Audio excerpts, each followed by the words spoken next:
We are live, 25 and a half hours late, but some things came up, and then Things came up, bro. That's some what things it is, came up, yeah. and I didn't want to interrupt one of the greatest Game 7 performances we've ever seen. So I was like, let me do my viewers a favor. Let me go right after the Kings and Warriors Game 7, in which Steph Curry just had the Game 7 most points ever scored with a 50-point Game 7. Dream, what do you think? What do you think of the Game 7? Like, And it was just Steph Curry doing Steph Curry things, bro. We're talking about, arguably the greatest offensive player of all time, right? Like, I know some people still look at just points per game and assists, but like this guy, we don't bro, do that around here. Just so y'all know, for the first episode, we're not gonna do that around here. Okay, we're gonna actually have basketball talk. But for Curry today, I was crazy, bro. I'm not gonna lie. That third quarter, too, especially, my God, bro. Get into the basket at will, making every tough shot. Doesn't matter if the defender's there or not. It's just Steph Curry doing Steph Curry things, man. Even though you have Klay Thompson shooting 4 for 19, Jordan Poole 3 for 9, was on a different planet today. I'll say that. And you got to give a big credit to Kevin Looney too.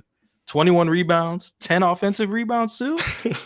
10 three games with 20 rebounds in the 7-game series is ridiculous. Yeah, like come on, like you got to give him credit there, bro. Like that is the Warriors offense was literally Steph Curry shot creation and Kevon Looney offensive rebounds. Yeah, that was the whole Golden State offense, literally. Bro, what is one thing usually people always complain? It's like, oh, why don't we just make the offense simple and just run a pick and roll with just Steph? That's it. Just run a simple pick and roll action. They were doing that the first half, cooking that boy Sabonis a little bit. Yeah, Sabonis weren't moving his feet. The Steph system player narratives, I'm sorry, they gotta go. That's shot creation there. That fits anywhere. That's not just the Golden State system. Oh yeah, that's Steph Curry being one of the greatest offensive weapons we've ever seen. And I wanna ask you, because the topic is longevity versus peak. Is this Steph Curry's peak? Man, we're talking about 2016. You can throw up there. 2021 when he averaged like 32 points. Man, I don't know, man. I think it might be. And here's the argument you can make, Morris. Mm-hmm. You can make the argument he's just as good offensively, even though he's not as quick anymore as he used to be since he added the muscle, whatever. Mm-hmm. He's actually, I've been saying this for the last 2 years. He's an actual positive defender, right? What do I mean by that? Like he's actually adding value to a defense. Yeah, he for sure brings value to defense. Yeah, like he's still like he's not elite on his own, like he's not doing that, but he adds value to a defense. So if he's that, like if he's still as dangerous as an offensive player as he was in 2016 or in 2021, and then you're actually a positive defender too, I think you can make the argument this is his peak. I think you could. So following that, is there any player we know who's peaked at 35 years old? Because that's what you're saying Steph Curry is doing. He's peaking at 35. Hey, man, that's historic. I'm about to use what you said, right? The mountain, right? The mountain, right? The like 2016, analogy. We could say 2016 was like right here, right? Mm-hmm. I mean, like he could have just went just a little bit up in 2023, just a little bit. Okay. But that is ridiculous, because we got Steve Nash in Phoenix when he entered his peak. He was around 30, if I remember correctly, like around 05 to 07. He was like 30 to like 30, 32, I think. And that's one of the oldest peaks of all time. And I mean, if there's anyone who gets called a system merchant, it's Steve Nash. Oh, yeah, Steve Nash. So with Steph Curry, he came in, he was 21, and then you got the first 4 or 5 ankle years. Injuries. Suffered with injuries, then played under Mark Jackson, was a traditional point guard, as people like to say. And he was still an all-star, all-NBA caliber player, especially 2013 and 2014. And then 2015 came along. I think he hit another level. 2016, that was video game stuff from Steph. And then I think, I'm not going to say he plateaued, but I think 2016 to 2018 was pretty consistent in what Steph Curry was. 2019 to me is when I saw him make another adjustment in my life. I think that's when he got stronger. I think that's when he became like a borderline positive defender in 2019. His finishing at the rim seemed to be more consistent. and then also made the playoffs in which I was watching Steve Kerr throw out lineups with Steph Curry, Quinn Cook, Alfonso McKinney, Jordan Bell, and Draymond Green, and he was still managing to lead one of the best offenses in the playoffs that season. So I think that 2019 to now, I think is a different player to 2016 to 2018 Curry. But when you say which one is his peak, I really don't know where I'm going with that. Because at what part, when we talk about peaks, do you value like the player's skill set in terms of how many things they can do? Or like, for example, you said Steph's now a positive defender. Or do you value, for example, for me, when I think of 2016 Steph, I think even though 2021 Steph and this version of Steph can do more things and then he's stronger, he gets to the rim better, his handle is more secure. But Steph in 2016 was so unprecedented in the fact that defenses had never seen anything like that before. Yeah. So they were still guarding him like a human. Like if you remember watching 2016 Steph, they were still playing drop coverage. They still weren't blitzing the pick and rolls as heavy. They were just playing Steph like a traditional point guard who could shoot. Whereas now they're playing him in a way where they're blitzing every pick and roll. He's having to work harder off the ball. So does that change the impact of Steph Curry, even though he might have been worse back then, but teams were so frazzled by what he could do and they had never seen it before that it made him more impactful? Could you argue that? I mean, you could, but I could just argue them blitzing him actually like boosts his offensive value since they actually blitz him more, right? Like this guy's a walking 4-on-3 advantage. Like, bro, like that's what Draymond's been living off of these years, right? As Draymond's scoring's deteriorating, because of Steph always being able to draw two defenders to him, he just gets that ball off the short roll and then he's attacking a 4-on-3. Draymond's been really good at that. That's what's keeping him in the NBA, to be honest. Yeah, that's keeping him on the floor. Other than his defense, it's still arguably the best in the league. Like his offense is literally almost like, okay, if Steph's not on the court with him, it's like, you don't want to see Draymond without Steph lineups. You don't. Yeah, exactly. It's like, what is he gonna really do on the court without Steph on the, doing all those dribble handoffs, pin downs, all that stuff. So when we talk about Steph, like we'll keep talking about Steph. When we talk about his peak, comparatively to the all-time greatest peak, so like we're talking about MJ, LeBron, Shaq, Hakeem, Kareem, etc. Where would you put him? Like I might be putting you on the spot there, but where would you put him? You are putting me on the spot right now. Let's see. We got obviously Jordan, LeBron. You can say Hakeem, Shaq. It's like, man, hey, man, he might be at that 5 spot if you think about it. You might have Steph at the 5th best. Yeah, peak. I might, because I don't rank the 60s guys anymore because I just don't go back and watch the games as frequent anymore as I used to. So I just don't, rank them anymore. So yeah, for me, he's probably 5 to be honest with you. Just peak, like I think peak wise to me, it might sound like a crazy take to some people, but I just would rather have peak Steph over peak Kobe. Rather have peak Steph over peak Tim Duncan, bro. Like that's how I really feel. And it wasn't. I already had this opinion before this game too. Before some people might say this is a recency bias. It's not happening over here, bro. Yeah, I don't think that's a recency bias. I think the Steph top like 10 peak has been pushed for a while. I've heard a few people have him in the top 5. I heard quite like consistently. I hear around like top 8 consistently. The Kobe take is something that a lot of people are probably going to disagree on. So I want to give you a chance to expand on that. First of all, when do you consider Kobe's peak? And then why would you favor Steph's peak over Kobe? Okay. Kobe's peak to me would probably be 2000, anywhere from like 2006 to like 2009, wherever from that span.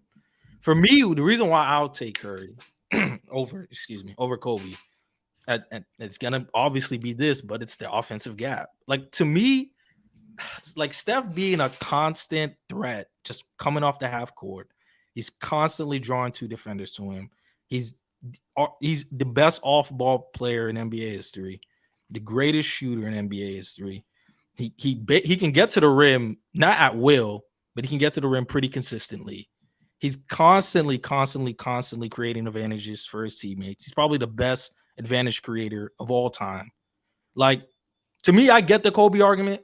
If you want to go with Kobe's defense, because I know some people still think like I feel like sometimes people make super Kobe. They take Kobe's early 2000s defense, they take the 08 offense, and they make that together to make super Kobe. But in those later part of the years, I still think Kobe was a good defender.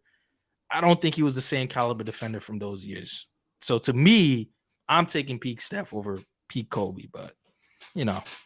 So you don't think Kobe's defensive advantage makes up for the gap on offense? Nah, so I don't. let's play the game. Let's make Super Kobe. Kobe. So we get 2000 Kobe defense, we get 06 Kobe scoring, and we get like 08, 09 Kobe playmaking. If you put that all into one player and made Super Kobe. See, if you made Super Kobe, I'm not gonna lie, that's better than Steph. That might be better than Steph to me. I don't think Kobe was better. No, I don't. I do think we make jokes about the Super Kobe stuff. I do think that is something that I think happens a lot, and it brings us over to a player who I think gets like the main super player treatment, and that's Kawhi Leonard. Kawhi Leonard gets the super Kawhi treatment a lot, in my opinion. His peak is great. The longevity isn't there. That's why he's in the thumbnail. He's a player who's pretty pivotal to this argument. When you do Kawhi Leonard's peak, I want to start by asking, when do you think Kawhi Leonard was at his absolute best? Well, to some people, they might just go automatically to 2019. To me, I actually go to 2017 because I feel like 2017, his defense was just so ridiculous that year. And then he was still really good as offensive. I don't think he was as good as offensive player like in 2021, for example. But I still think he was like very, very good. And I think that defense that he was giving that year, I think that is peak Kawhi. Unfortunately, Zaza had to ruin what would have been one of the. I mean, that is the issue with Kawhi. It seems every postseason gets prematurely stopped by an injury. Like if we go with Kawhi's peak, for sure started in 2017. That would be the first year in which I'd say Kawhi elevated to MVP caliber. That season got ended by the injury with Zaza Pachulia. Then 2018 he didn't play because of the injuries that some say we don't know what was wrong with him. Yeah, the quad, you know. then you got 2019 where he was with the Raptors and he wasn't healthy throughout the playoff run, but he did get through it. He did get through it, and he had one of the all-time great scoring postseason runs we've ever seen, like no doubt. And I think that's where the Kawhi best player in the world shout started happening. Whether or not I think they were accurate, that's neither here nor there. Then 2020 was the year in the bubble in which again he finished the postseason, but there was a 5-month break in between. So how much stock do you really put in that? 2021, he was having another all-time great postseason run, and that stopped by an injury. And then 2022, we saw he only got to play 2 games before tearing his meniscus. So with Kawhi, I think he's the key part to this argument and this conversation. How much value, when we rank players in the all-time lens, how much value do we put on a peak over someone who had extended longevity but didn't reach the same heights? I'll give an example for the chat. We got Reggie Miller, who we'd all agree never peaked as an MVP caliber player. Yeah, you could argue he might have peaked maybe as a weak All-NBA candidate, not and a strong All-Star. And Kawhi peaked as an MVP caliber player, but didn't have the sustained success. So when we rank all time, what is more valuable? Reggie Miller giving you 10 to 12 years of All-NBA All-Star caliber play versus Kawhi Leonard giving you 2 or 3 years of MVP caliber play, a couple all-star level years, and then outside of that is very limited value. For me, since you named those 2 players, which is great that you did. For me, I'm taking Kawhi because this is a very interesting conversation: peak versus longevity. It depends. Like you were naming the All NBAs, the MVP calibers. Some people don't look at that when they gauge All-Star, All-NBA. They when you say All-NBA, All-Star caliber, we're talking about their play, right? Not actually playing, not whether or not they made the All-NBA. Exactly. team. Like James Harden this year in the regular season was an All-NBA. He was an All-NBA, All-NBA. I was just gonna go just say All-Star, but he was All-NBA, but yet he didn't even make the All-Star team, right? So it's not about actually making it, it's about your level of play. To me, I do feel like because Kawhi, for those however many years he did from 2017 to now, he was just so damn good those years. I just feel like I can take that over a Carmelo Anthony longevity or a Reggie Miller longevity or a Ray Allen longevity to me, because He was just so good those years, MVP caliber. Like those years, you can put him on a team. He legitimately can win you a championship. I can't say that for those other guys in those years, even though they had many more years of success. I can't take them over a guy like Kawhi because even though in those 6 years he only played, man, we have if he has a decent roster around him, he has a chance to win a championship every time. I can't guarantee that with the other guys, whatever roster you give them, right? I can't guarantee that. If they're the best player, those guys, Yeah, if they're the best player. But can he? I agree that Kawhi Leonard's on a team, guaranteeing health, which is a big caveat for Kawhi, can win you a championship. But how much does it factor against him that he can't get through the postseason healthy? So how much value is he providing you in the postseason if he's unavailable to play? For example, we just watched the Clippers and Suns series. Yeah. Kawhi Leonard was playing at a level where everything you said is correct. He can win you a championship as the best player on the team. But if he can't get through the postseason, he's not bringing you that championship value. Reggie Miller is someone who I think's only been hurt in the postseason one time. If I remember correctly, it might have been 1993. I believe it probably was that year. I might check. And other than that, Reggie Miller was always available in the postseason. Indiana, as the best player on the team, he was always making deep postseason runs. The playoff elevation was always there. So when we factor those things in, I think it's a similar argument for Chris Paul, even though he has the longevity. But how much value do you bring if you're getting hurt in the postseason? I agree that you can win a championship, but how often are you going to bring that value if you're hurt? Right. Yeah. And that's why it's a very interesting conversation for all the points you just made, because if Kawhi, yes, he's MVP caliber, but bro, if you can only play 2 games, 40 minutes, and then unfortunately you get a torn meniscus, it's like, dude, like, what? Like, this is what we signed you for. We signed you because we want to win an NBA championship. And if you can't even stay healthy for one round, then at that point, I really do have to question it. Because even though he is playing at that high of a level, how long could you sustain that level does matter to me as well. Like 2019, for example, you said, right? He was injured. He was playing hurt, but he was still able to sustain that high level of play to eventually win the championship in 2019. And because of that, a lot of people had Kawhi number 1. At the least, people had Kawhi 3rd that year. Yeah, at the very least, yes. Yeah, at the very least, he was 3rd. So to me, yeah, it does matter for longevity and peak. And you just named the perfect example. To me, Kawhi peaked higher than Chris Paul. But because Chris Paul played so many years at all-star, all-NBA level for like that, so many more years than Kawhi, to me, I rank Chris Paul higher than Kawhi Leonard on my all-time rankings. To me, let me know your thoughts. What do you think about that?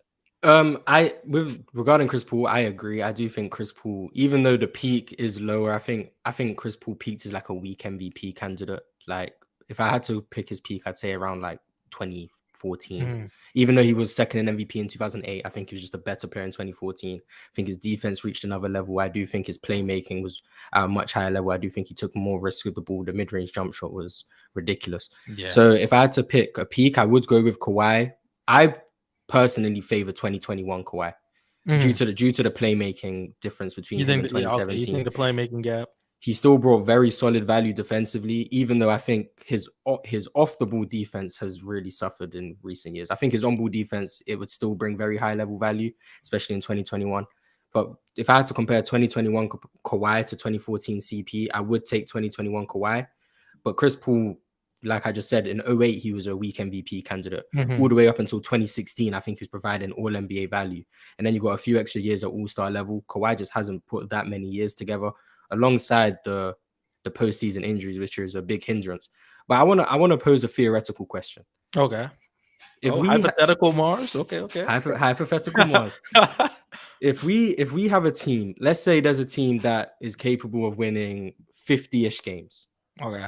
And you plug in an all-NBA caliber player for 2 or 3 seasons. You get 2 or 3 seasons of an all-NBA caliber player.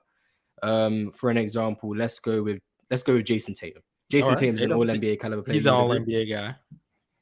Versus the same 50-win team, but you get a guaranteed 1 MVP caliber season. After that, is done. It's just one MVP caliber season. Would you rather have the 3 guaranteed All-NBA caliber seasons of Jason Tatum on that team, or the 1 MVP caliber season of, let's say, a Kevin Durant? Which one provides you more value in the aim of winning a championship? Oh, man. For that example, man, I can't believe I'm gonna have to do. I'm gonna probably take the All NBA guy. I'm probably gonna take the All NBA guy just because I'm gonna have even more chances, right? Yes. And even though that guy's playing at MVP caliber that 1 year, it's still not a guarantee. He still might not win, while the other guy's gonna get 2 other chances, even though he's not as good as you.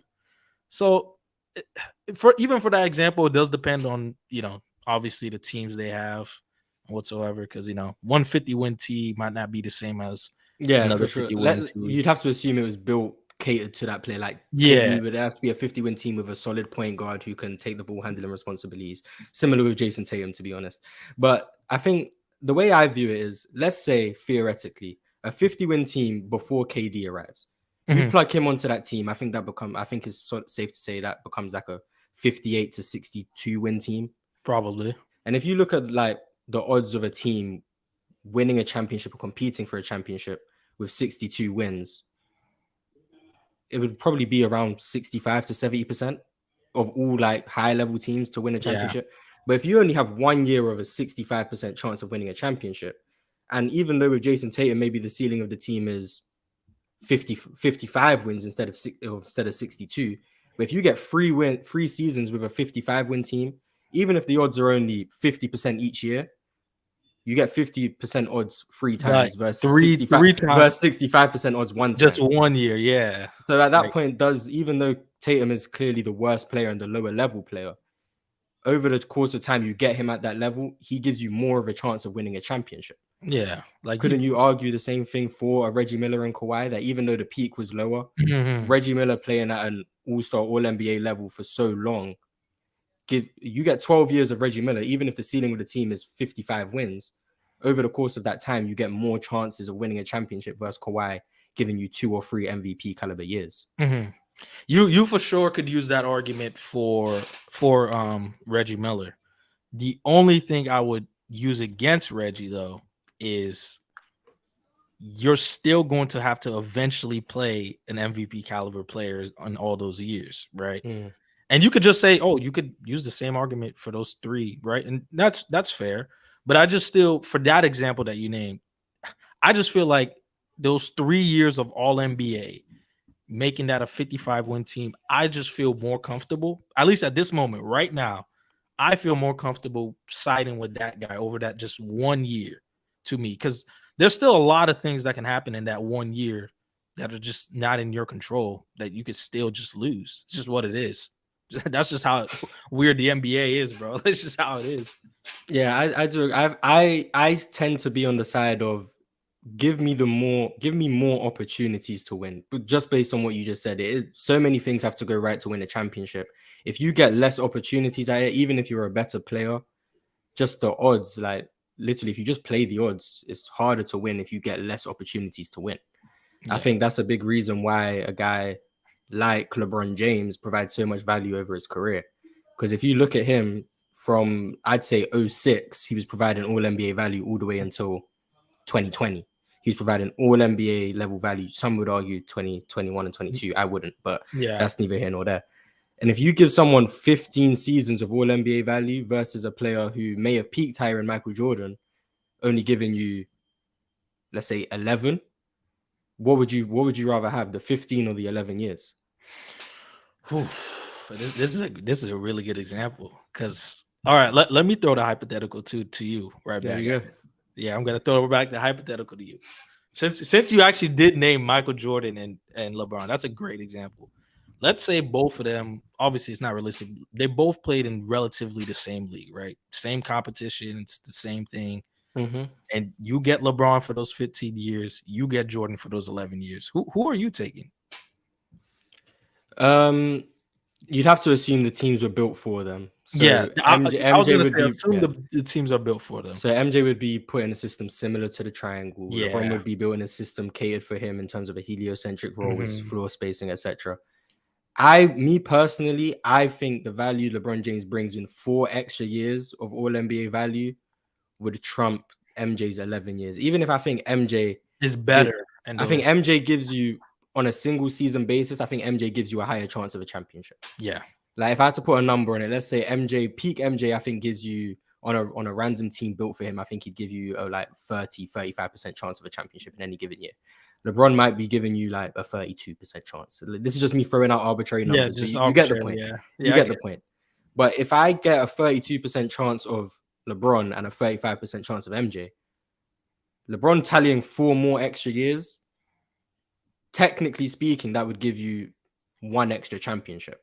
Just based on the statistics. I know you want to go by the numbers. Yeah, I know that's not how it works. The comments already about to say so about the numbers. Yeah, I know that's not how it works. And I'm not saying LeBron would win more championships in MJ's era. I'm not doing that. But just theoretically speaking, in the perfect situation for both of them, LeBron giving me more years gives me more chance of a championship theoretically. Yeah. Now in practice, it's a completely different story because MJ obviously he won 6 championships, LeBron won 4. But I would also argue that a lot of those teams weren't built perfectly for either of them. We're talking in a perfect world, in a theoretical world. Yeah, well, this is just, hypothetical. This is just us speaking and we're thinking out loud, and you guys are getting to watch us, and I hope you guys are enjoying it. But I think with LeBron James, because you got to think about the example I gave you of 50-win teams like Ad KD and Ad Tatum. A 50-win team built around LeBron James is different to a 50-win team built around Michael Jordan. Yeah. Just based on what both players require. So, for example, this is why the swapping players argument has always made no sense to me. Because the 50-win team built for LeBron definitely wouldn't be as good if you put MJ on that team, just based on the things that MJ needs versus the thing LeBron needs. And it's the same thing with LeBron swapping teams with MJ. Like, if you put LeBron in a system like the triangle, just based on his game, the lack of the mid-range jump shot, the off-ball game being a bit suspect, and the fact that he probably wouldn't be the primary facilitator in that system. Because Scottie Pippen's there, right? He's minimized. So even though it's a 50-win team, with LeBron James, it might not perform like one. So you have to think about what situations are more advantageous. And then based on that, if you put the perfect system around each player, which system has a higher ceiling? Exactly. And I wanted to just cut off just real quick right here. And that doesn't just mean LeBron is worse than MJ just because if you put him in that situation, he wouldn't be as successful. Because a lot of people do that in reverse too. Put Jordan on the 2018 Cavs. They don't make the finals. So, LeBron's better, right? No. Obviously, like Mars says, the team built around them matters. How they cater to their certain skill sets that each individual have matters. Like LeBron, I don't think in the Golden State system, if you just sub them out for Curry, obviously they don't look as good as they did, but that does not mean that LeBron's worse than Steph Curry now. No, like all these stuff matter, like how the team is built around you, which certain players you put on, with that meshes with their skill set matters to me, at least. Yeah, I think that should matter to everyone, but I want to take it a step further. So we just spoke about how teams are built and how that matters for catering to different stars. Like every star needs different players around them. So what would you value more? A player who can fit into more systems, but maybe the ceiling of all those systems is a bit lower, or a player who's less versatile in terms of how many systems they can play in, but the ceiling of those systems is much higher? If I had to give an example, a player like Kevin Durant can fit into any system. We all agree on that, right? Kevin Durant is such a versatile offensive player and an offensive weapon that he can fit next to ball dominant players, he can fit next to off ball players, and he'll give you damn near the same value all the time. Yeah. Versus a player like, if I had to pick myself, like LeBron James, who maybe can't fit in as many systems due to the fact that he is more ball dominant. Him being the best playmaker on the team is going to minimize guys like Russell Westbrook, like we saw. Guys like a Chris Paul might not fit well next to LeBron James. But I think we would also argue the ceiling of LeBron James teams would be higher than the ceiling of a team built for Kevin Durant. Which one is more valuable? Someone who can fit in a multitude of systems, or someone who can raise a system catered to them to unforeseen heights? I think for this, it obviously again it matters the situation and all that. But for this example, I would probably take the guy that even though he doesn't fit in as many systems, but his ability to raise a team ceiling just that high, I think I'm gonna take that guy over KD because it's a word that you use and I use that people hate, but the word's called portability. Like how many systems can this guy fit in? Obviously, to me that matters, but there is a limit to portability, right? Like there's a For limit to sure.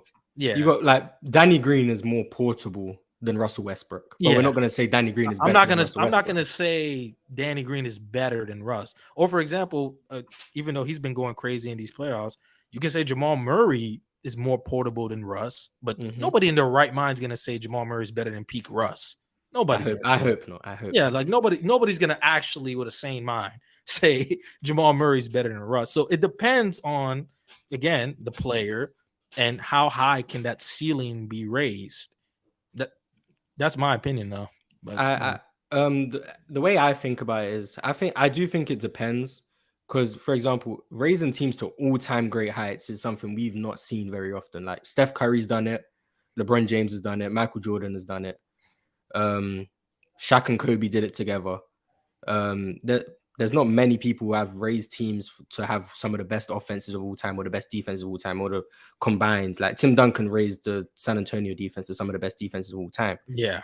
That is something that I don't think can be replaced. And I think if you can build a system around a player who can do those type of things for you, that's more valuable than someone who can bring elite value no matter where they go, but there's a limit to how high it can be raised. There's a cap, right? Like obviously, like KD, obviously it's not true, but let's say KD portability, whatever, he can raise your ceiling to this high. But if LeBron's raising my ceiling like this high, like I'm obviously gonna take this one, man. Even though he can't fit in as many systems, You'll just do your best to build that system that can yeah, raise I'm it gonna to do this my high. That's what you would do. absolute best to build that one system because I'm gonna have a way higher chance of winning a championship. Because at the end of the day, it's about who could win the championship. That's what it is at the end of the day. And whoever can get me that to win a championship, I'm taking that guy. I am. And I want to make it clear, having the ability to win a championship and not winning a championship are two different. Like players can have the ability to win a championship and not actually win it. A player I like to go to a lot for this is Steve Nash. Like I think he had the ability to win a championship. I just think certain things didn't align, and I don't think the team was built perfectly defensively that would have given them the best chance. Suspension. So there's differences to it. So just because you won more championships, it doesn't mean you had the ability, quote unquote, in the perfect situation to actually win more than this other person. But Dev Sport, I'm sorry you guys can't send super chats. Hopefully that can be done sometime soon. Sometime soon. But I am reading the chat as we're talking, and I'm pinning some comments that I do like. And Dev Sports, actually, shout out Dev. He said so Jokic and Embiid, and I think that's a good question to lean on. I think Jokic, let me know if you agree with this.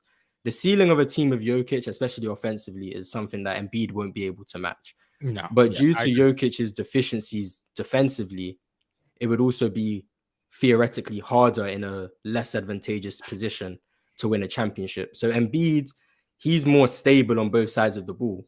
So would you rather have a team built around Embiid where the ceiling may not be as high, but the floor won't be as low as it is with Jokic due to the defensive deficiencies? Or would you wager on Jokic's defense and you building the perfect system around him to where you can hide that defense? And obviously we have to assume Embiid's not dealing with injuries. You have to assume Embiid's health. We're going to have to assume he doesn't. And for me, man, I used to be the biggest adamant Jokic is just for sure better than Embiid.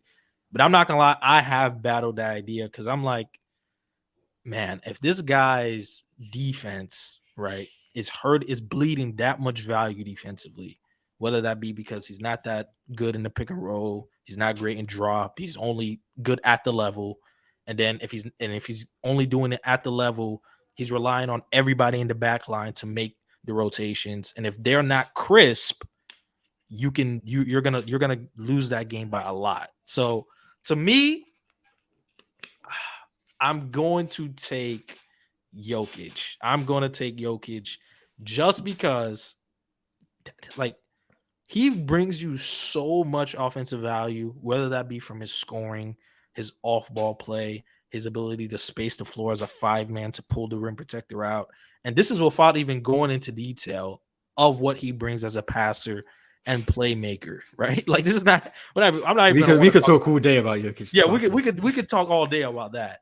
But me personally, I think I can construct a good enough defense around him, and he's gonna raise that offensive ceiling so high that I'm gonna take Jokic.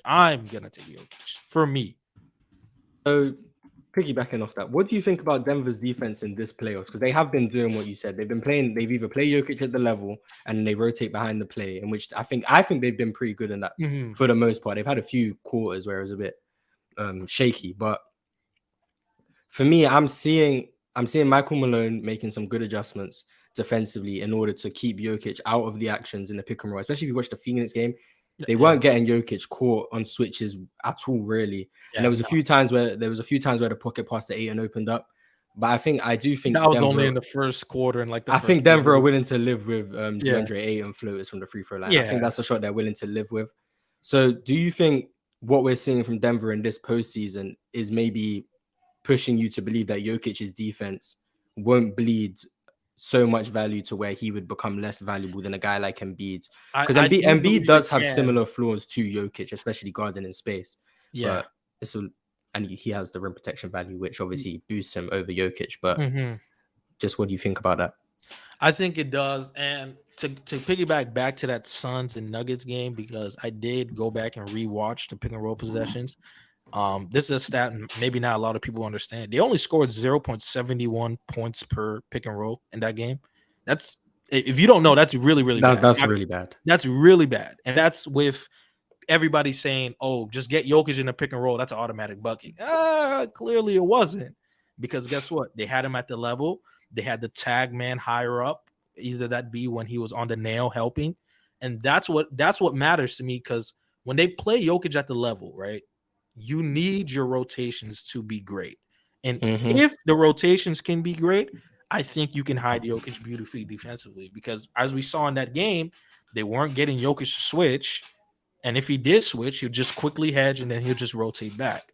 And then everybody else would rotate back to whoever is the next man. So to me, I think you could hide Jokic. To me, you can. In this series, though, I did pick the Suns in 6. I'm still going to ride out with my pick, obviously. But, I wouldn't mind if Jokic wins this series, by the way, people, because I've been a Jokic guy, as you know, Mars. Yeah, but, I mean, and anyone who enjoys good basketball should be a Jokic guy. Yeah, exactly. So I do believe you could hide Jokic, even though it is going to be tough, because you're forcing a lot of your other guys to make rotations. But Jokic do still provide, contrary to belief, he still provides value defensively, right? He's great. His hands are elite. Yes, he has very good hands. Rebounds, rotations are actually pretty good. He's smart. He's a very smart defender as well. Like he's very aware of where the man and ball is. He doesn't really get back cut too often. I think for me with Jokic, I think the addition of KCP to me was key. I said that prior to the season. I think you get a screen navigator to the level of KCP, you don't have to give up the Jokic switch too often, and you're able to play at the level of the screen because KCP is not trailing the play. I think that's something that I think Denver's front office did a great job of identifying what they needed. Yeah. They've gone from Monte Morris and Will Barton to KCP and Jamal Murray just came back from injury, and he's a positive defender. Yeah, like what the he's very underrated. Jokic last year is just unforgivable. Yeah, they gave him the worst guard line. How do you say his name? Campazzo, Monte Morris, Will Barton. Like, bro, these are like the worst point of attack defenders. Yeah, they didn't help him at all. You did him no favors. Obviously, he's gonna look worse too. You're playing Steph Curry too. What? Like, he's had very disadvantageous matchups in the postseason. But do you think, going back to the Sun series, do you think Chris Paul's clear decline is what's making Phoenix's pick and roll offense stagnate? Because he's not able to put the pressure on Jokic in the pick and roll or just on the rim at all. Then he was able to do. There's no point of you being on the court at that point. Like, if you can't, because if you go back and watch that 2021 series, right, and that Nuggets when the Suns swept them, Chris Paul was probably not arguably. To me, he was the best player in that series, right?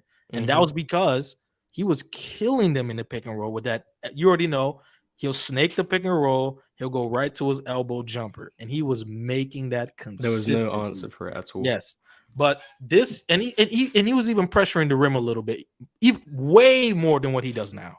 Way more than what he does now. So like, man, I just don't know what Chris Paul can do. And then your food on the other end, your food, bro. They had him on Jamal Murray, and he was off every pick and roll. DeAndre Ayton was being caught in no man's land because Chris Paul couldn't get around a single screen. Get around the screen. And I want to say Devin Booker needs to do a better job of tagging the roller. Like, he's not tagging Jokic at all. And I know Jokic is a big guy. You're not going to make much of a difference. Yeah. But you've got to force that corner pass. You can't just allow Jokic to be getting touches at the rim, because that's collapsing the whole defense. And Jokic is either getting his 6 offensive rebounds off one missed layup, or you're creating open threes. So I do think Phoenix have to do a better job. And I think that's on Monty Williams. Monty Williams has to do a better job defensively. I suggested benching Chris Paul because I think defensively he's unplayable in this series. Might be because, bro, Jokic could just spam inverted pick and rolls with Chris Paul, and then at that point, what do you do, sons? What do you do at that point? There's no answer for Chris Paul. There's no adjustment you can make at that point.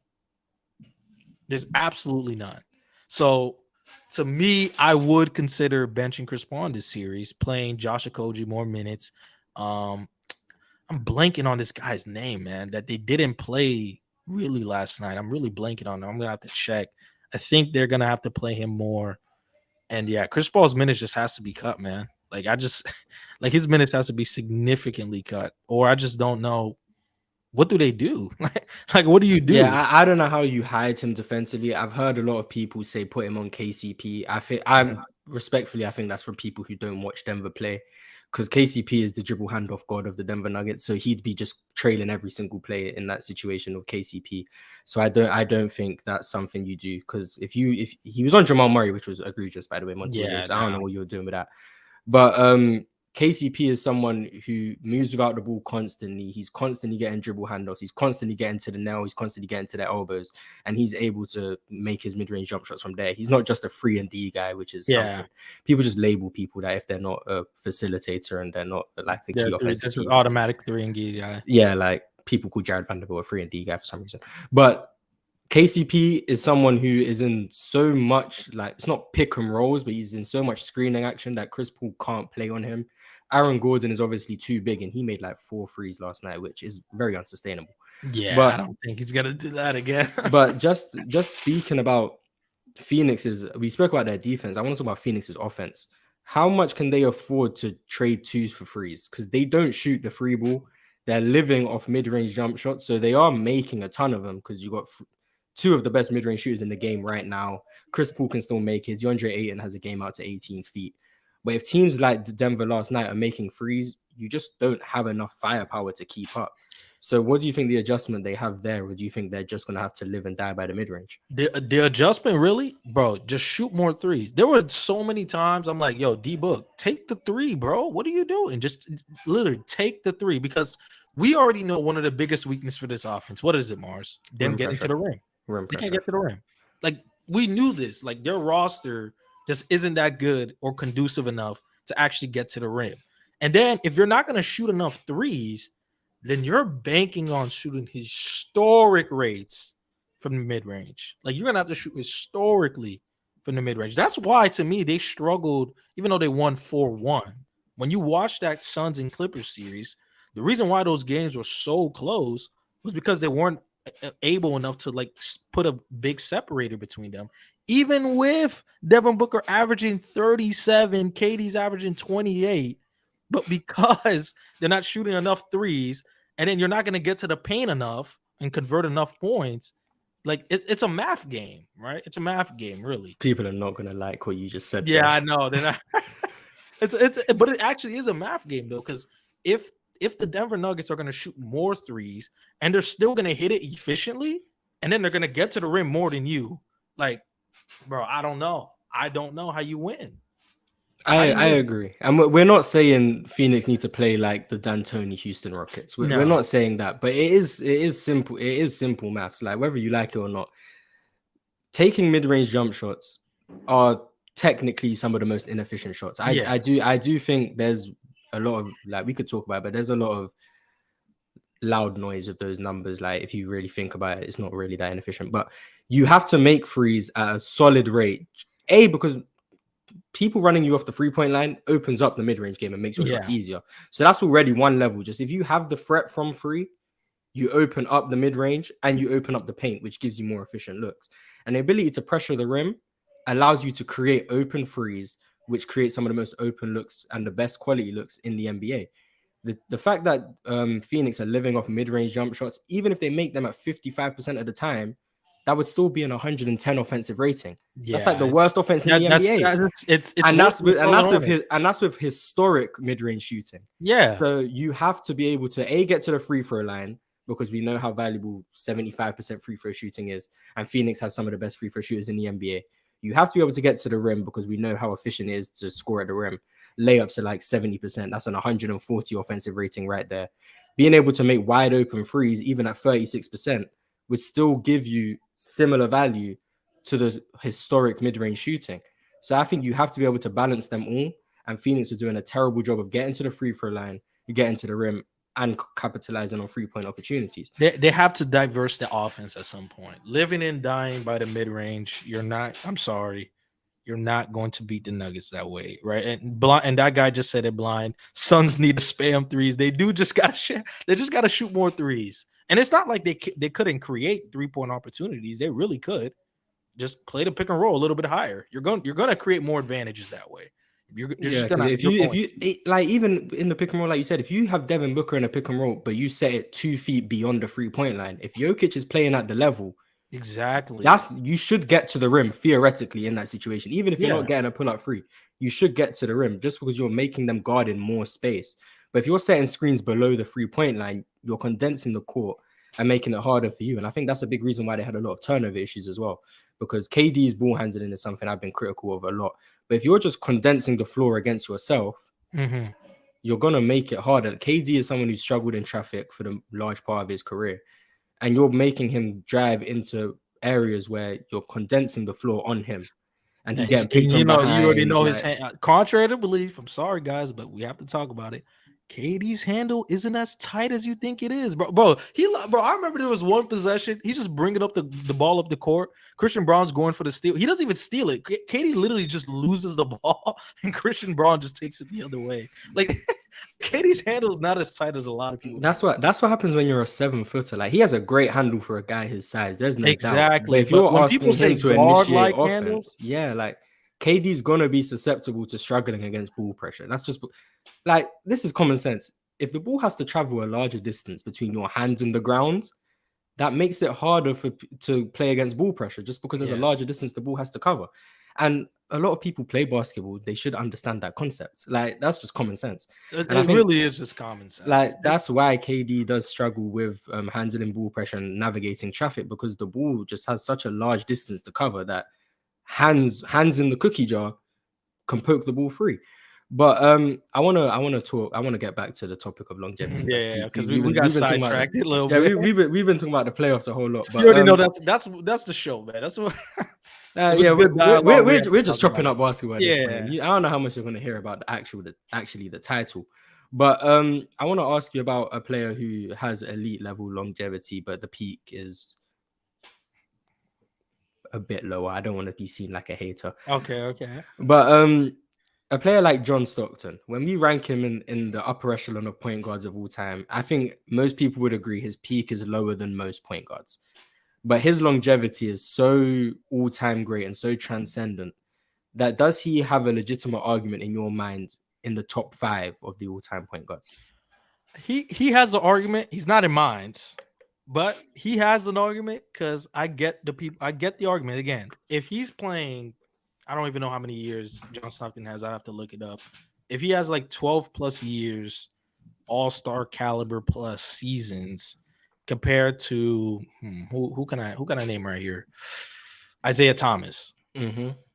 If he's having that many more years than Isaiah Thomas, let's just say 5. I don't know how many years. If he has 5 more all-star caliber seasons, I could get the argument why somebody would have Stockton that high. To me personally, I don't.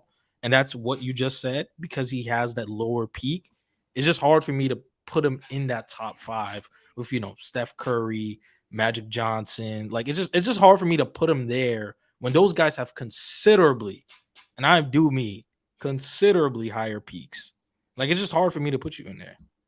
So if I asked you about a player, for example, in Damian Lillard, would you say Damian Lillard has a higher peak than John Stockton? I would say Damian Lillard has a higher peak than John Stockton.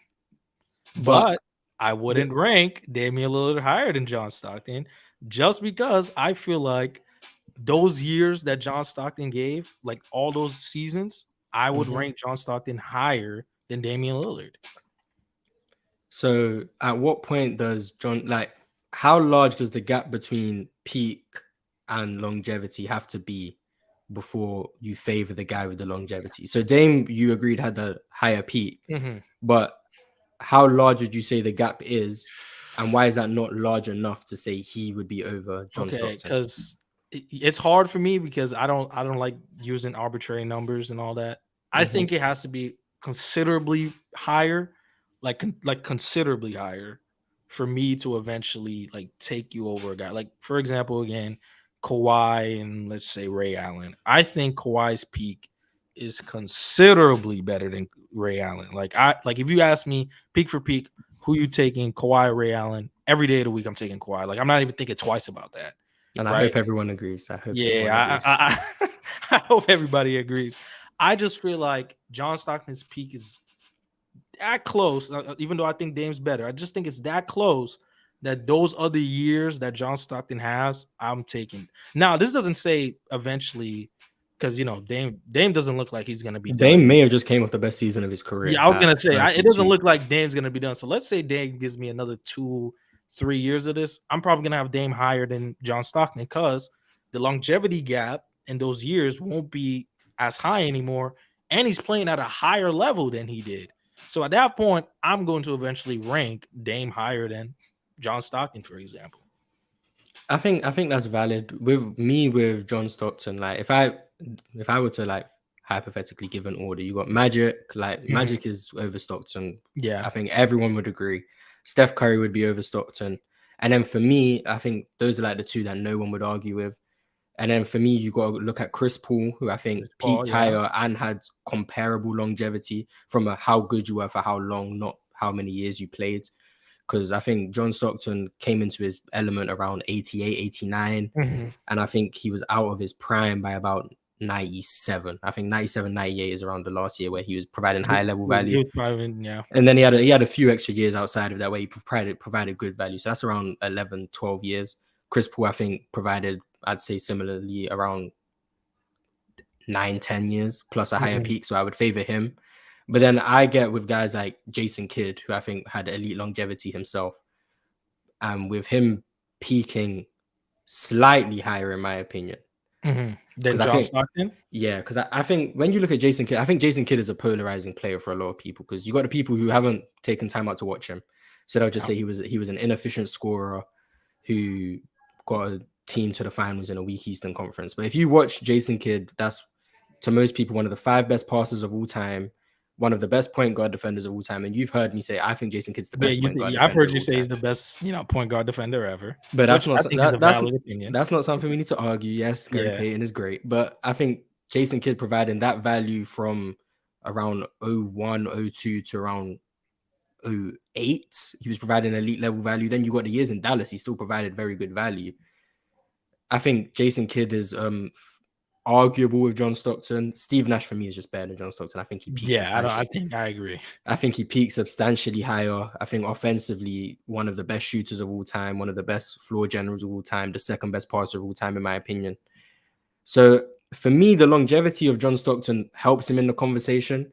But I do think if your peak is substantially lower, like you said, it's hard for me based on like 2 or 3 years to say that I would rank you higher because I don't know how much extra value you're providing me with a substantially lower peak. How much is that actually making up in the grand scheme of things, those extra years? Yeah, because like Steve Nash giving me MVP caliber seasons for 4 years, to me already provides more value than John Stockton giving me all-star value for 8 years. already, because I think if you like go back to the adding on a 50-win team thing, if you add Steve Nash for 4 years at an MVP level to a 50-win team versus adding John Stockton for 8 years to a 50-win team, I think you have a better chance of a championship in the 4 years with Nash. Simply because I think the level he can bring that offense to over a 4-year stretch is more likely to win a championship than John Stockton, who to me was too conservative as a passer. The scoring aggression, very little scoring threat. The scoring, like he was capable of being Steve Yeah. Nash light in terms of he could shoot the ball, he could punish drop coverage, he could make pull-up shots, he could play in transition, he could speed up the tempo, but he just chose not to. Whether or not that's Jerry Sloan's coaching or his own decision making is something that I think hurt his value. So I think the 4 years of Steve Nash would still provide extra value over the 8 years of John Stockton. And I don't know if that's a hot take. I know a lot of Steve Nash is also very polarizing. Yeah. And the reason being is I think it's because he took the MVPs from Kobe Bryant. So a lot of people seem to just be lower on Steve Nash.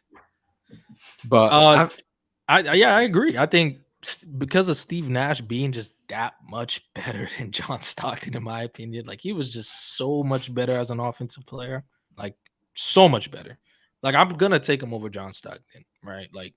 Like sometimes somebody's offensive value, just their offense, because a lot of people think offense, defense, 50-50. No, it's just not.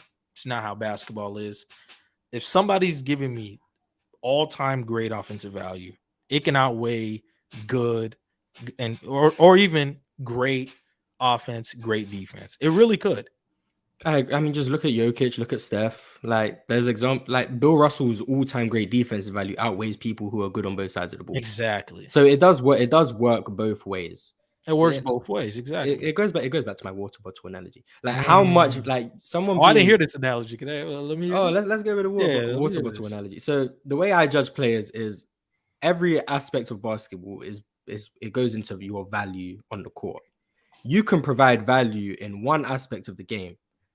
But if that value, like if you're filling up a water bottle, for example, let's say hypothetically, Reggie Miller shooting, that might be 80% of his water bottle. But if it fills up so much of the bottle compared to someone who brings value in 5 different areas, exactly. Yeah. If there's still more, the more water is the one that you'd rather have. You just I'd rather have that. It doesn't matter where you're getting the water from, as long as you have more water and it's drinkable. So Reggie Miller can provide value in one area versus someone who provides value in 10 different areas. But if it ultimately comes out to a less volume of water, does it really matter? If you get my drift? Hey, I'm not gonna lie, that's a W. I might have to steal that. I'm not gonna lie. The water bottle never fails. The water bottle never fails. Yo, my shit's empty now, but that's hilarious. You can't argue with the water bottle. But I think that's something that hurts a lot of like one-dimensional players. Like someone asked a question earlier, and I think it does kind of apply to them. Where would you guys rank Giannis's peak overall? I do think Giannis is hurt by the people who don't believe in the water bottle analogy, because when you talk about his offensive skill set, it is very limited. But if you just talk about the value he brings defensively, what he brings some of the best value in the NBA. In transition, it's elite level value. Getting to the rim is still elite. Finishing at the rim is still elite. So even though he doesn't bring value in terms of perimeter creation, or he doesn't bring elite level value as an on-ball creator, etc., he still brings more value than someone who can do those things. For example, I think at this point, Giannis brings more value than Luka Doncic. I think more value than LeBron James. I think he brings more value than any sort of perimeter creator you can really argue, even though he is more limited as a player and has more holes in his game. And the go-to argument for this is always Shaq.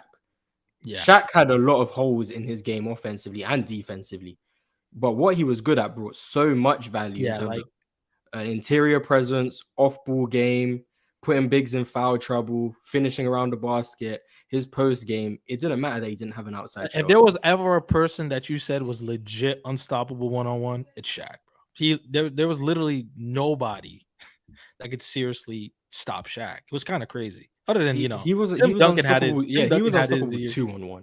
Yeah, he did have those series against the Spurs. I will say that. Shout out to Tim Duncan. Tim Duncan, surprisingly strong. Like every time I go and watch him, I'm like, this guy's stronger than you would think based on the frame.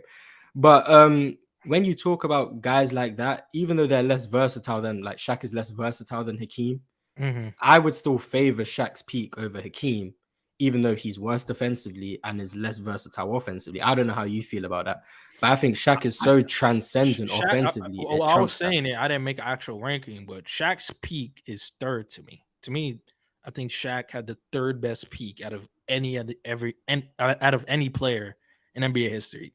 That 2000 season, my God, bro. Like, yeah, I like, agree. please, if any of you want to go back and watch Shaq, what he was doing to that Pacers team, or what he was doing to that Spurs early on in those years, bro.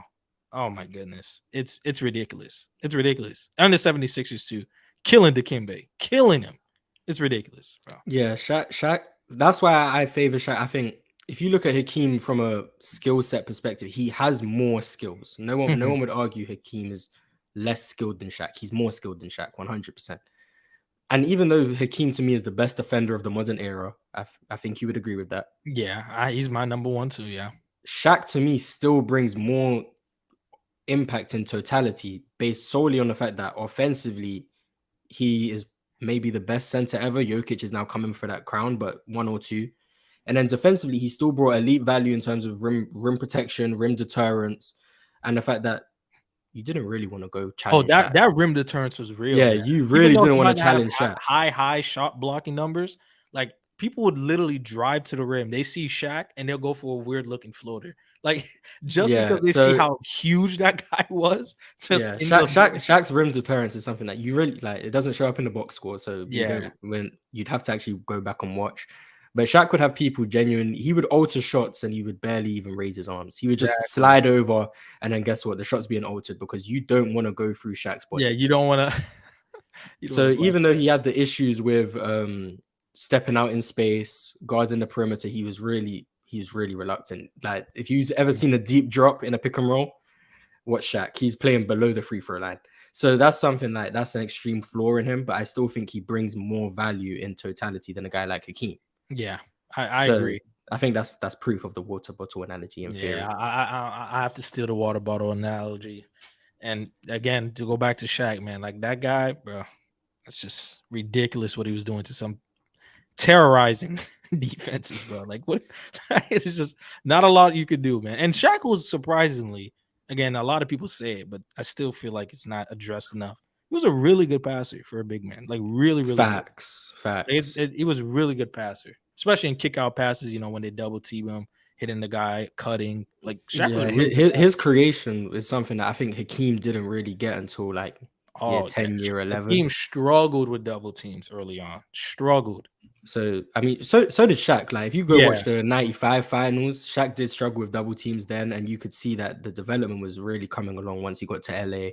And then I think Phil Jackson really helped him just make those reads more comfortable because he understood where people were cutting, and he made sure he could read the weak side, he could read the strong side. He was very willing as well to make those reads. Hakeem, for me, the biggest issue with me was the willingness. I think Hakeem has said it himself. He didn't really trust his teammates, especially early on. Shaq was someone who was always willing to make the right read, and I think that's something that brought exceptional value that is also not quantified in the box score. You actually have to watch these games. But I want to ask you, back with peak and longevity, how do you feel about Kevin Durant and Larry Bird? Because Larry Bird is someone whose longevity was shortened due to the back issues. Kevin Durant is, to most people, the third or the second best small forward, depending on who you ask. Yeah, and I would say he has more longevity. So where do you stand on that? See, I've talked about that before. For me, I've went with Bird, and the reason why I went with Bird is the peaks. Man, go back and watch Bird's '86 season. That guy was just nuts, man. The touch passing, the greatest. Maybe Jokic might have an argument, but he's the greatest touch passer to me in NBA history. Like, he was a very good passer. Was very good off-ball player, and his spacing really mattered to that '86 team with Kevin McHale, Robert Parrish, like that. Like, Larry Bird, to me, his peak is just so much better than Kevin Durant that I'm gonna take Larry Bird, even though KD has how many more years does KD have like longevity over Bird? Anything on the top of your head? So I think you'd have to, it depends on when you think KD elevated into like all NBA MVP caliber. I'd say like 2011 So you got 2011, 2012, 2013, 2014, 2016, 17, 18, 19, 21, 22, 23. That would be 11 years. There's a few years where there's postseason injuries and the postseason value deteriorated in 2022. So you could say anywhere from 9 to 11 years. With Larry Bird, I don't know if you wanted to argue from his rookie year. I don't know how much I would argue that, but I think you'd go from 81 all the way to 88. Yeah. So that's maybe 6-7 years. Yeah. Versus KD maybe. Age 30. He gave one. I don't know how accurate you want to say. He said Bird had 10 years. KD had 12. Right. So I'm not sure about 10 years for Larry Bird. I'd have to think about it because you got the year he missed the whole year. I believe was 89 or 90, one of them. So that's it was 89. He missed it. Yeah, he missed the year 89. And then you'd have to argue as a rookie, he was bringing all NBA level value, which I think you could make the argument because the playmaking reads were there. He was playing the 4, so that was also in a different role. He was used more as a post player. He still provided spacing from the 4 position. But in the playoffs, though, there was issues with the playoff translation due to the fact that early on, legend of winning was quickly on that. I don't totally agree with his stance, but you look at his finishing around the rim. That was a big hindrance for him. He would often fall back on mid-range jump shots, hurting his efficiency. The 3-point shot didn't really become a high level consistent until around maybe 84-ish. So I think for me, I would say from his second year to the year before he missed the whole season, I think I would say that is Larry Bird in his prime. I think that's his high level value years. I do think KD's high value years outweigh those years in terms of how many there are. Yeah. But I do agree with you in Larry Bird's peak, because Larry Bird's peak for me, if I had to put a number, is top 7. For me, it would be top 7. KD for me, peak top 15. 15, yeah. And I'd say in the back of that too. Yeah, he'd be 11 to 15 somewhere. Yeah, he'd be in that range. So how much, like we spoke about this before. So how much value is Larry Bird's, for me, as a playmaker, is one of the best ever. As a passer, he's one of the best ever. As a floor spacer, he's one of the best ever. But how many more years would KD need to put together? He's 34 now. I wouldn't say he's slowing down, but he is evolving his game. He's getting to the rim less, but the mid-range jump shot seems to be on 100. So how many more years would you say KD would not have to put together of high level value before you would be willing to put him over Larry Bird? I'd say at least 4. I think it sounds a lot tough because he's already 35, but I just go back and watch 86 Bird and I'm like, bro, this guy's ridiculous, man. It's just I'm good. Yeah, I'm gonna rock out with 4. I think KD would need 3. I'll say 3 to 4 seasons. If he can give me this level, 3 to 4 more years of this, I could see myself having KD over Bird on my all-time list. I could see myself doing that. How many more years do you think? First, do you have Bird over KD? I do have Bird over KD on my all-time list. I think I have Bird at 10, and I think I have KD around 16. I think I still have KD behind Dr. J. Oh, okay. Oh, you still got him out. So how many more years do you think KD would need? Do you think KD would need?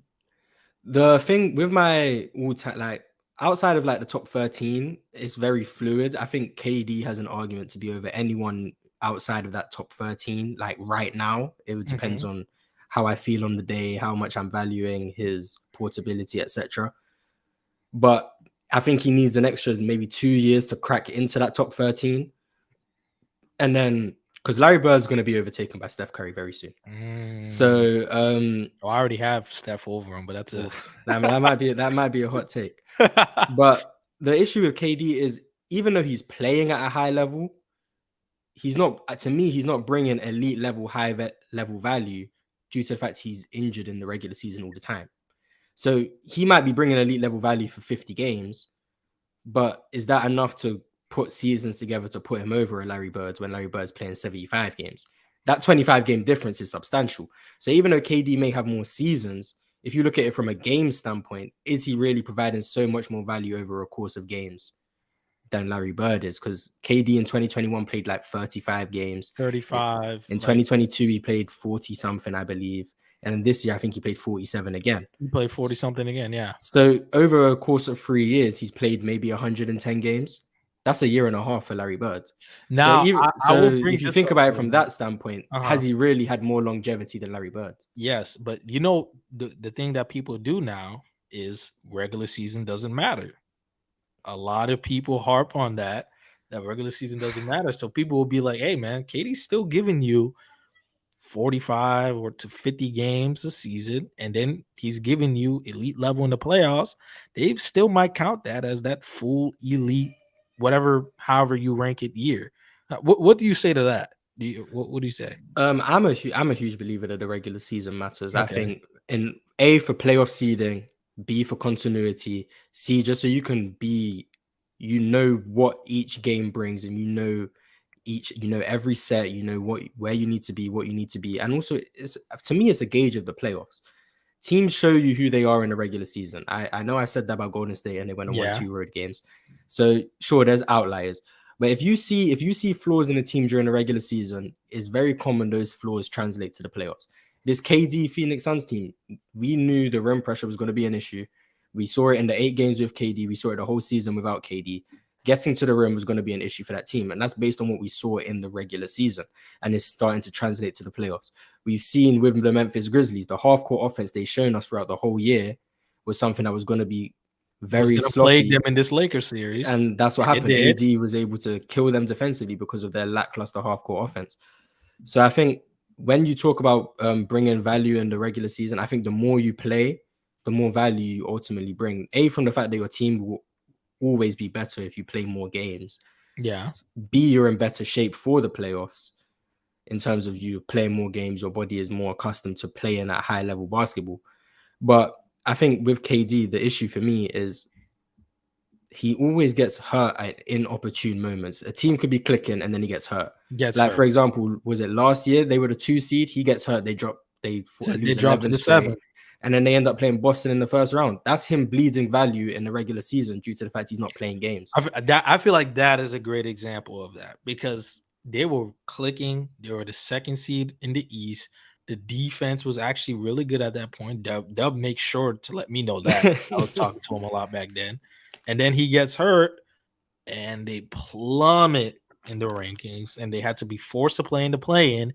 And then you get to face Boston in the first round, who at that point was one of the best defenses in the NBA, and KD goes out embarrassingly.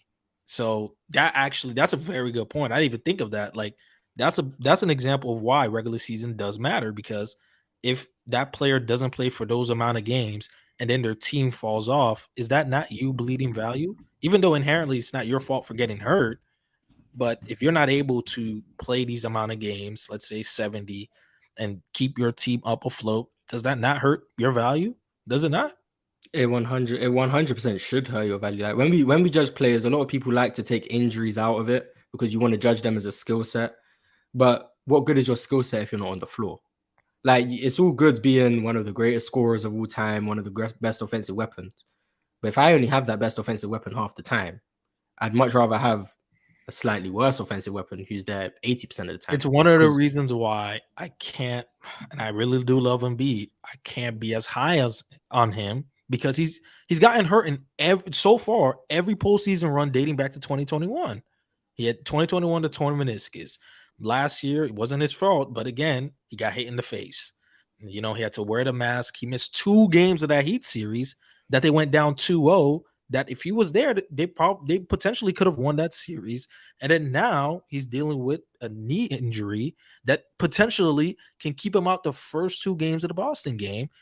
At that point, is that not hurting his value? Because if you're not being able to actually stay on the court and help your team win these big games, inherently it hurts your value as a player.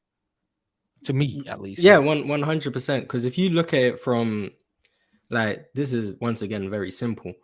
If player A can play 50% of the time and you can have a 75 win percentage with them, over 40 games, you win 30 games. So you win 30 games out of 40, but if the rest of the time he's not playing, you only have a 50 win percentage. For the rest of the season, you end up with a 50 win team, but the ceiling of that team would be much higher than someone. Let's say someone wins, instead of 75% of the games, they win 65% of the games, but they play all 82. which team would be better at the end of the season? Exactly. More likely the guy that played the 82. Exactly. So it's like you can bring less value on a per game basis. I think this goes back to the peak on longevity. You can bring less value on a per game basis, but on sheer volume of games over a single season, you still end up bringing more value than someone who plays more. Like if you wanted to go on a value standpoint, this season, you could argue Jason Tatum provided more value than Kevin Durant on the fact that even though I think when KD played, he played better than Jason Tatum. Jason Tatum was so available that he provided in totality more value over the course of a season. Now, if you like, there's stats. Like I'm not using these stats, and I would never promote these stats. But you got win shares per 48, and you got total win shares. Yeah, they're both terrible stats. But if you play more games, your total win shares will be higher just because you're playing more games. Your win shares per 48 may be lower than someone who plays less games because your overall impact in the game is lower. Now, those stats are terrible. Don't use them. I'm just explaining how like total points over a season and points per game. They're two different things. But if you bring more value, like if you bring 60% value but play 80 games versus 75% value and only play 40 games, the one who provides less value per game still provides more value over the course of a season. So if I'm looking at it from that perspective, how much value do I put in a guy like John Stockton, going back to him, playing 82 games consistently for over a decade, even though he's providing less value on a per game basis than a Damian Lillard who's had injury problems, than a Steph Curry who's had injury problems? How much weight do I put in the fact that he's always available?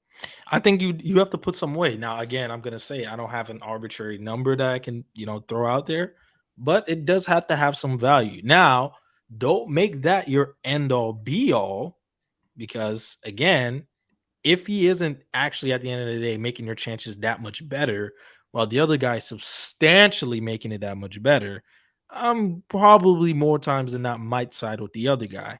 But it does depend on the player, how much value they're providing and how healthy they are for, the playoffs and regular season. Because I do get the argument that people think, regular season doesn't matter, but at the end of the day, it does, because seeding matters and which matchups you get matters, right? Like at the end of the day, all of that matters, man. That's just how it is in the NBA, man. And you guys just have to think about that, chat.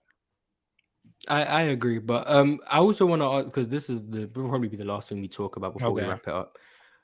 How do you gauge a high level season? Like we've been using the term high level season or MVP kind of like when you look at it, when you judge players and you judge their seasons, what are you looking for to gauge it as an MVP caliber season, an All NBA caliber season, an All-Star season, etc.? What are you looking for?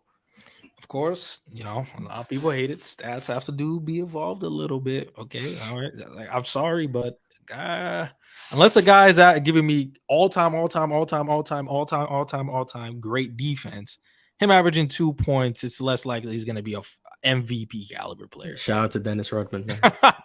It's just not going to happen. So to me, how I gauge it, I look at what they're giving me as an offensive player, obviously, what they're giving me as a defensive player, and overall, how much is that impacting winning? How much is that impacting winning at the end of the day? Because I'm going to be honest with you, I don't think Chris Paul in 2021, was that the year he was top 5 in MVP? Yes, his first year in Phoenix. I don't think Chris Paul was an MVP caliber player. Neither do I. I don't think so. But Chris Paul still finished top 5 in MVP. So you can make the argument that that guy's an obvious MVP caliber player.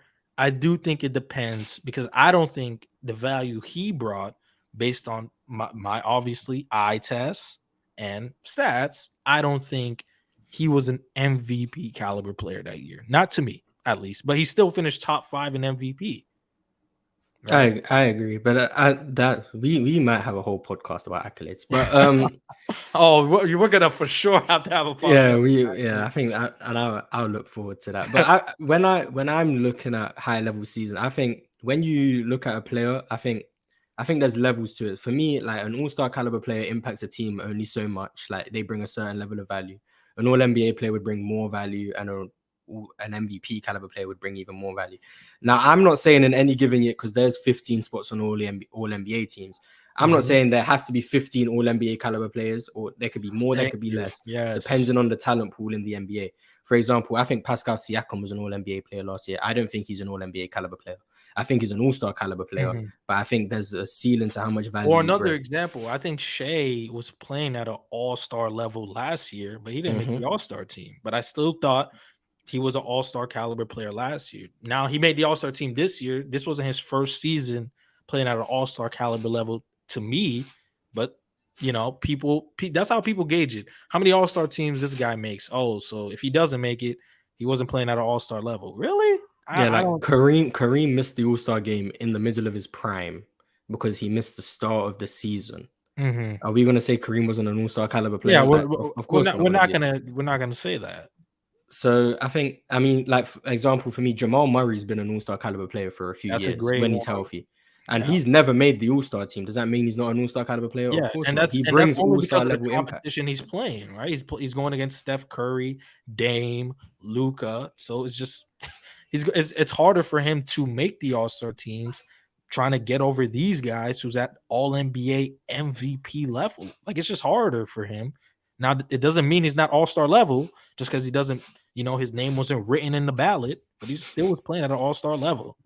Yeah, because when you look at play, for me, when I'm judging your impact on the game, there's only like every year when I've like gone through seasons, there's only so many people who bring MVP level impact. Like if I were to pick a random year like 2001, you've got Shaq, you've got Kobe, you've got Tim Duncan, you've got. I might kill you for this because you said 2001, right? Yeah, you got. Do you think AI was MVP caliber because he ended up winning MVP? I think because this is we're gonna end the show and I'm gonna have a take that no one's gonna like. I think when you look at, I'm gonna answer two questions. Do I think AI deserved the MVP? Like, do I think based on the criteria of the MVP he deserved it? Yeah. Yes. Okay. That Philly team being the number 1 seed, 56 wins, I believe he led the league in scoring, one of the most dynamic players in the NBA, floor raising that offense to a height they shouldn't have been. They were around league average. AI got them to that league average damn near by himself. That's an MVP. Like, he deserved the MVP award. Now, if I judge him compared to the other MVP caliber players, do I think he was more impactful than those guys? When I judge impact, I've spoken about this before, I judge how I think your game impacts a championship level. A floor raising level to me isn't the be all end all of MVP impact. Now, do I think AI's game impacted a championship level as high as Kobe, Duncan, Shaq, etc.?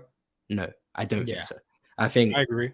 I think his scoring, his shot selection held him back. The fact that his outside shot wasn't consistent also held him back. I do think his playmaking, even though it was very underrated in my opinion, still wasn't on a high enough level to have him as a viable number 1 offensive piece on a championship level team at that point, based on how the landscape of the league looked. And defensively, he just gave back so much value that I think it would be hard for me to say he's an MVP caliber player. I think he was an All-NBA caliber player, a strong All-NBA caliber player. But when I don't think the league had that many MVP caliber players at the time. I think in today's game, you've got Jokic as an MVP caliber player, Embiid, Steph, KD, healthy KD is an MVP caliber player. You think Luka's an MVP caliber? And Luka is one where I think he's fringe because his heliocentrism is something that gives me, I'm hesitant with him due to the fact that when I think of it translating to higher level teams, Luka did I not say Giannis? If I didn't say Giannis, I apologize. You forgot Giannis. Giannis is an MVP caliber. So Giannis, Jokic, Steph, KD, and Embiid. They are the 5 MVP caliber players in my opinion. When I look at Luka as an MVP caliber player, I think the fact that when you think about that translate into higher level teams with more competent offensive pieces and a higher level defensive team, his inability to play without the basketball as shown so far, his lack of conditioning, and the fact that he is, as an outside shooter, is extremely reliant on his self-creation. I do think there is a ceiling to how valuable he can be on higher level teams. I think as a floor raiser, there's not many better than Luka Doncic. Yeah, but you can make the argument for floor raising. But when I judge you as an MVP caliber player, I think you need to be able to, that value, we go back to portability. I think that value needs to be able to travel. And I'm not sure how highly his value travels compared to an Embiid, who isn't a ball dominant scorer, can operate in the post. He's becoming better as a playmaker, and defensively, he provides elite value. Giannis is someone who doesn't need to dominate the ball, contrary to what Coach Bud is doing. And defensively, he's bringing elite level value. And Steph Curry and Jokic are two of the best offensive engines we've ever seen. Yeah. And KD, we've spoken about that portability. So I think that's why I'm hesitant on Luka. I think that's a part of the reason why I was hesitant on AI. So I think you can win an MVP and never be an MVP caliber player. But that's another reason why. A random guy I just thought about that because I saw my guy's name in here. Hamster Knows Hoops. Is Joakim Noah. Like, he finished top 4 in MVP. Joakim Noah. I want people to seriously look at me in the eye and type Joakim Noah was an MVP caliber player. No, he wasn't, bro. No, I think Draymond came top 5 one time in 2016. No, I don't think it was top. Maybe he might have came 7th. I think he came 7th. Yeah, I think he came 7th. And I'm the biggest Draymond Green fan in the world, and I defend him and think he's been the second best player on this team for the most part. Mm-hmm. No, he's never been an MVP caliber player. I think he's been an All NBA caliber player, but I don't think he's been an All-Star. I mean, MVP caliber player. So when we like gauge it out to those type of things. Now, I want to go back. I want to come full circle back to Steph Curry before we wrap it up. If you had to go from day one in the NBA to now, and you had to give him a level for all of his seasons, so MVP, All NBA, All-Star, starter, replacement player, and then net negative, where would you put all of his seasons starting from his rookie year? Starting from his rookie year, I could say by 2014, you could say Steph was playing at an all-NBA level from 2014 all the way to now, excluding obviously the years he got hurt. Mm-hmm. You could say from 2014, 2015, 2016, 2017, 2018, 2019, 2020, he got hurt, 2021, 2022, and now 23.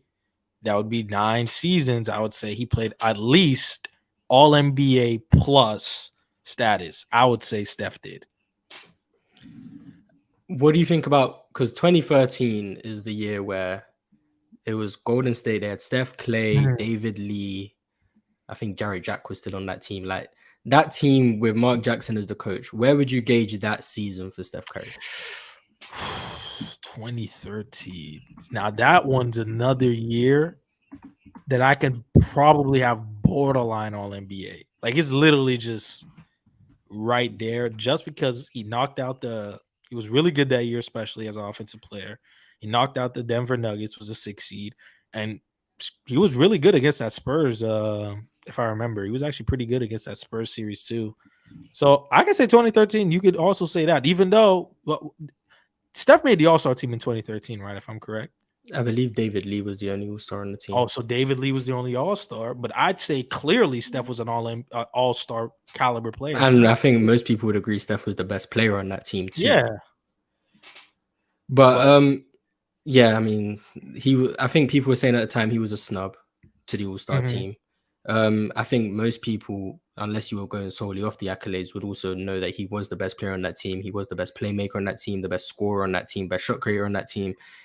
And the offense ran through him. Even though it was different to what Steve Kerr did, it was still what he did. I would say, as a rookie, I think Steph provided starter level value. He was good. It wasn't all-star level value or anything like that. It was starter level value. The second year, I believe he got hurt.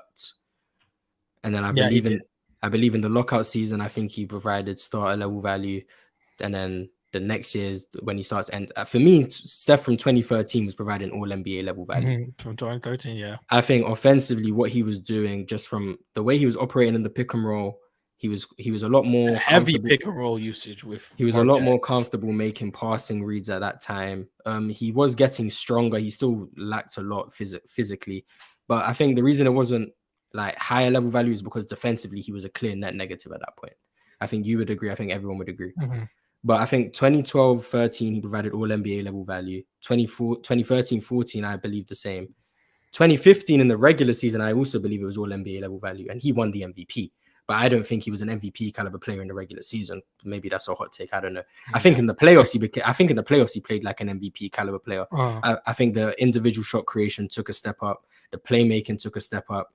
And I think also just the playoff translation was elite in my opinion. And then 2016 is one of the strongest MVP campaigns I've ever seen. 2017 MVP level, 2018 MVP level, 2019 MVP level, 2021 MVP level. 2022, I'd say he regressed slightly to all NBA level again because due to the shooting slump. That was, man, I remember that slump. Yeah.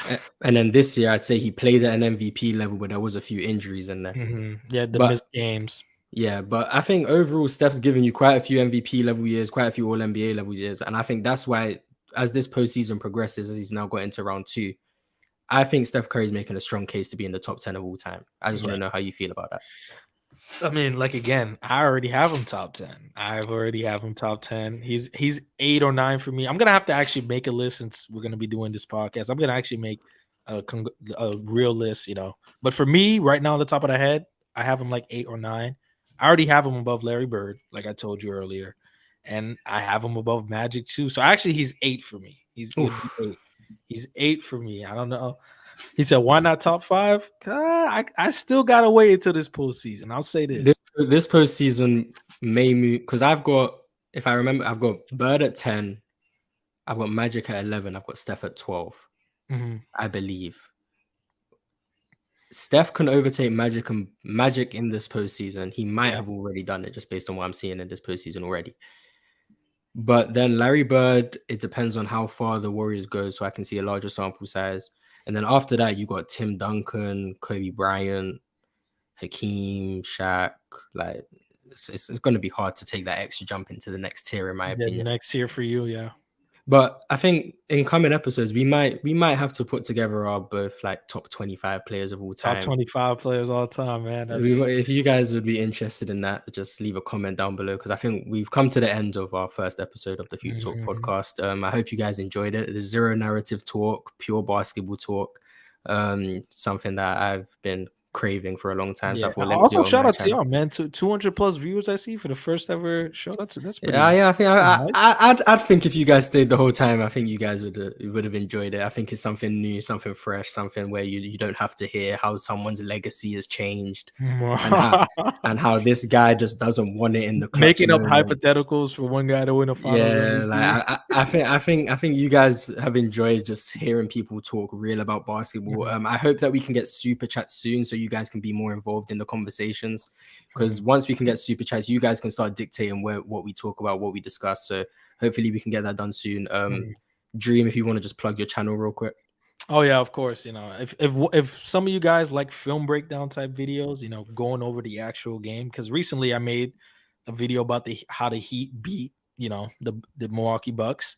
If you guys like those type of videos where I sometimes slow-mo some clips, go ahead to my channel called DreamHoopz. Not the the bottom that has the S. Yeah, you gotta have the Z. It's with a Z. There was a bit of a difficulty with the background. Right that will be Dream's link will be in the description. So go subscribe to him. Go check out his videos. He knows ball. That's why he's up here. Took me on a daily basis, bro. That's why he's up here on the HoopTalk podcast where we actually talk basketball. I made sure I got someone who understood the game. We wouldn't have to talk about how this player's VORP was higher than this guy, or how this guy has 5 MVPs and this guy doesn't. We want to talk basketball over here. I hope you guys enjoyed us talking about basketball. We will be going on Saturdays. 5 Eastern, hopefully. Saturdays 5 Eastern is the plan every week.